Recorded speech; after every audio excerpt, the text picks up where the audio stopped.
Izao zokinao zao renao izao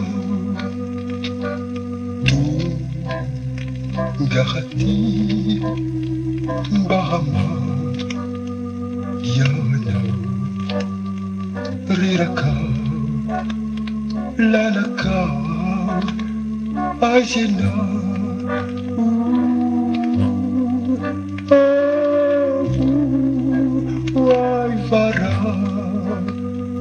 varana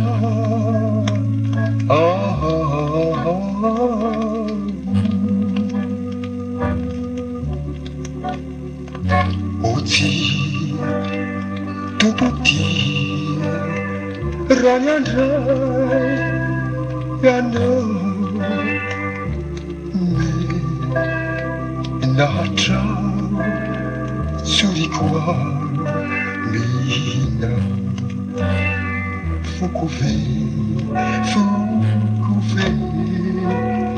iatranoi na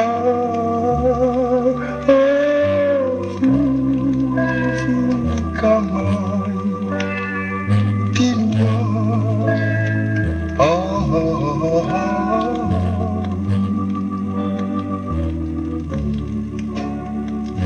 alors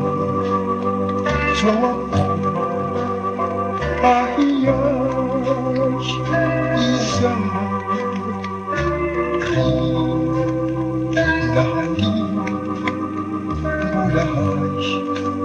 mandrak'izao matoa tongany halati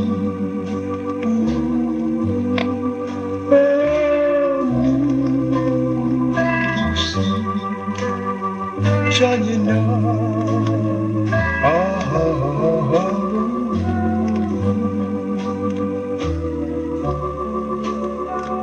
Eni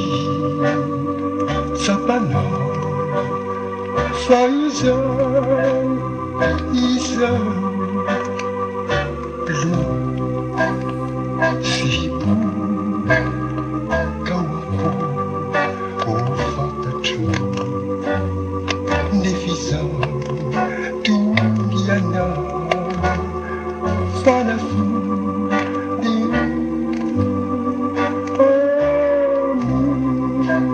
omianana ripamu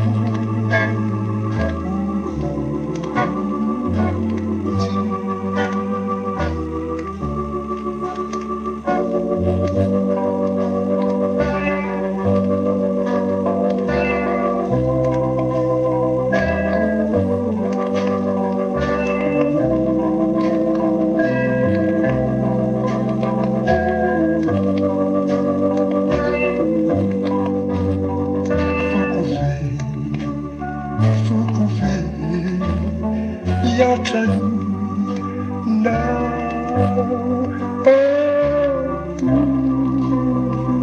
kamay tinwa